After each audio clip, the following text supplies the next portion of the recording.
이번 주 시장에서는 소매 판매, 즉 미국의 강한 소비가 이슈였었는데요. 그래서 강했던 소매 판매 관련 내용과 함께 주목해야 할 3가지를 이렇게 뽑아봤습니다. 첫째, 강한 소비 증가세가 연휴 시즌까지 계속될 가능성이 높다. 둘째, 월가는 인플레이션과 성장, 마진 이 3가지 요소에 주목하고 있다. 셋째, 내년 상반기 기준금리가 오르기 시작해 총 3차례 인상될 수도 있다.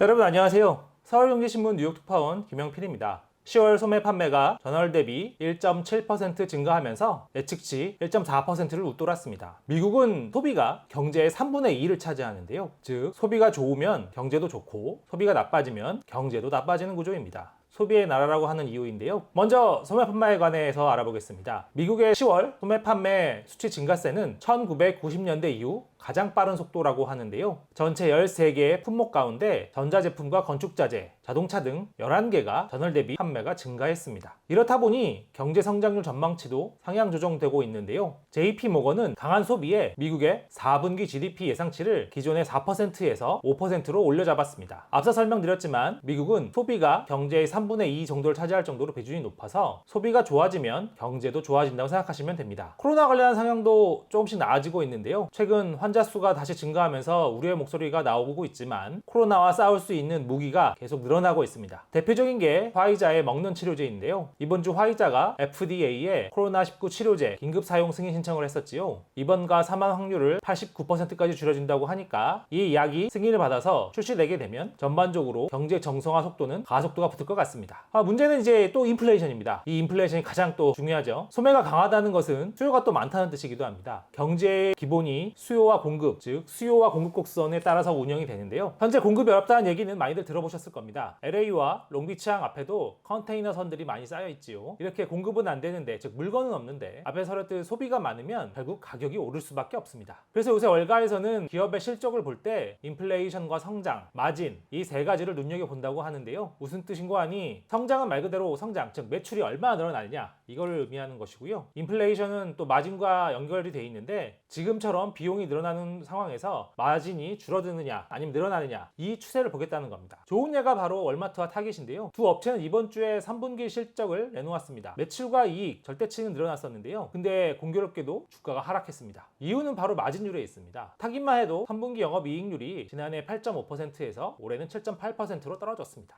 총 마진율도 30.6%에서 28%로 내려앉았는데요. 인플레이션과 공급난, 여기에 인건비 부담이 커지면서 기업의 마진율이 나빠진 것입니다. 이렇다 보니까 투자자들이 주식을 팔아치우고 있는 것이죠. 두 업체는 앞으로도 저가 정책을 유지하면서 비용 상승분을 떠안겠다고 했습니다. 언제까지 이 업체들이 버틸 수 있을지, 그리고 이를 투자자들이 어떻게 생각할지 이 부분이 중요하겠습니다. 여러분들도 투자 기업을 고를 때 인플레이션과 함께 비용 상승분을 어떻게 처리하는지를 눈여겨보실 필요가 있겠습니다. 마지막은 기준금리 관련 내용인데요. 이렇게 인플레이션이 높고 소비가 상대적으로 좋아지면서 결국 금리를 올려야 하는 것 아니냐 이런 얘기가 지금 계속 나오고 있습니다. 몇 차례 방송에서 전해드리긴 했지만 최근에는 이런 목소리가 갈수록 커지고 많아지고 있는데요. 이번 주에는 오바마 행정부에서 백악관 경제자문회의 위원장을 지낸 제이슨 퍼먼 하버드대 교수가 내년 상반기에 첫 금리 인상을 해야 하고 내년 중 3번을 올려야 한다고 말했습니다. 이는 자신의 예측과 어떻게 해야 한다 좀 이렇게 충고 이렇게 두 개가 겹쳐 있는 것인데요. 그는 또 이를 위해서 테이퍼링 즉 자산 매입 축소를 내년 중반이 아니라 3월까지 끝내야 한다고 주장했습니다. 금리 인상을 위해서는 테이퍼링 완료가 전제 조건이니까 테이퍼링을 일단 빨리 끝내고 보자는 것이죠. 그 이후에 생각보다 상황이 나쁘면 금리를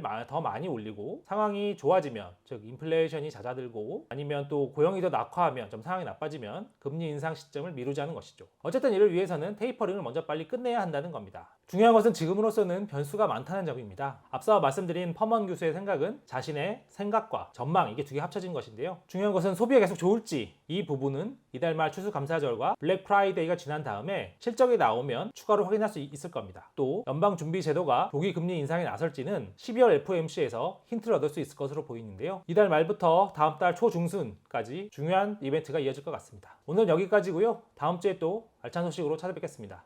감사합니다.